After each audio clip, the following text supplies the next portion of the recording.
rescue inside the auditorium, multiple victims. The United States has a problem with gun violence.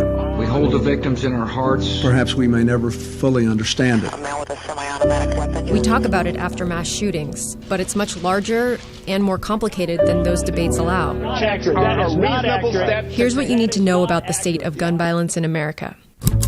It's true that the U.S. sees many more mass shootings than these other developed countries. Between 2000 and 2014, there were 133 mass shootings in public populated places. That's excluding gang violence and terrorism.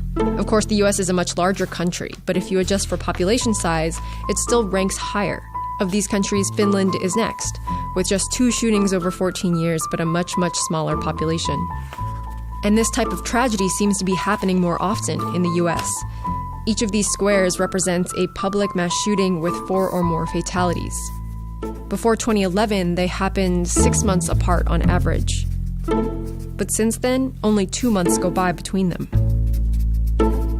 I hope and pray that I don't have to come out again during my tenure as president to offer my condolences to families in these circumstances. That was October 1st, 2015. And just about 2 months later... Yesterday, a tragedy took San Bernardino. Our first order of business is to send our thoughts and prayers to the families of those who've been killed. Public mass shootings get all the attention because they're often so indiscriminate. But the truth is, mass shootings are unlike most gun deaths in America. Here's how it breaks down. According to the most recent data, 92 people are killed with guns every day on average. About 30 of those are homicides, of which maybe 1.5 at most can be considered part of mass shootings. Most of those killed, 58 people a day, are suicides. The rest are accidental shootings, police actions, and undetermined incidents. Those suicides, they show up in international comparisons too.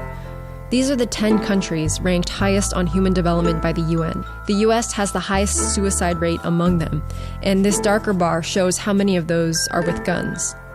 Some people think suicide isn't really relevant to the gun issue. But to go and think that some type of gun control regulations that are being talked about are going to stop somebody from committing suicide when there's so many other ways for people to commit suicide. But the methods that people use are important because suicide attempts often stem from temporary crises. The vast majority of people who survive suicide attempts don't end up dying from suicide, but guns make it nearly impossible to get that second chance. The victims of gun suicides are overwhelmingly men and mostly white. And the rate of gun suicides has been increasing in the US.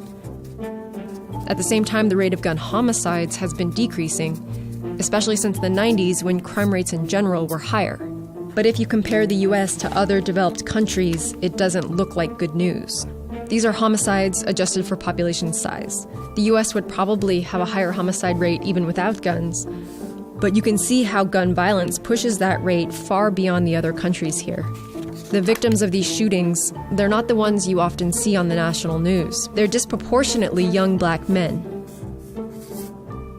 You guys can leave here and go on with your lives, but we gotta go on to empty rooms because our children's lives were taken away by people who should not have had guns anyway. One possible explanation is that the US simply has more crime than those other countries. But if you set aside homicides for a moment and look at rates of burglary or assault, you don't see that same spike that you see with homicide. It's not that America has much more crime. It's that crime in the US is much more lethal. Altogether, the number of gun deaths in the US from 2000 to 2013 exceeds the number of Americans killed by AIDS, by illegal drug overdoses, the Iraq and Afghanistan wars, and terrorism combined. It should be clear by now that this level of gun violence is a uniquely American problem among the developed world. And here's one reason why. There are a ton of guns in the US. This chart shows the estimated number of guns by country. It's adjusted for population size, and it's still not even close. The question that I would like to ask is how on earth could he compile 13 guns? How can that happen? If you take a look back at the 10 countries with the highest levels of human development, you can see that it's relatively really easy to get a gun in the US. All of the other countries require a license to purchase most guns, and those purchases are recorded into an official registry. To get that license, people have to state a reason for why they want a gun. And in most of these countries, they have to pass a safety test and are required by law to store their guns safely. In part because of its lax laws, there are well over 300 million guns in the US, and counting.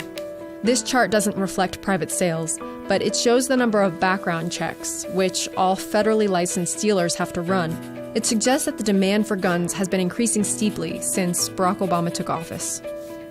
So we've looked at gun deaths and at gun ownership. This chart puts them together. It shows that among highly developed countries, the more guns in a country, the more gun deaths. You can see that countries like Switzerland, which have relatively more guns than a country like the Netherlands, also have a higher gun death rate. And here's the US.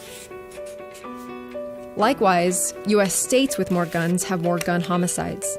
There are outliers like Idaho, which has higher rates of gun ownership but low rates of gun murders. But overall, there's a correlation between gun ownership and homicide rates. And that relationship has held up in studies that control for things like poverty, unemployment, and crime. The correlation between gun ownership and gun deaths is even stronger for suicides. It makes sense. Depression with a gun is more dangerous than depression without one. Likewise, fights, domestic disputes, road rage, drunkenness, all much more dangerous with a gun than without. That said, you might need different policies to keep guns away from potential mass shooters than you would to keep them out of inner city gangs or out of the hands of someone who might hurt themselves. America doesn't have a gun problem. It has several of them.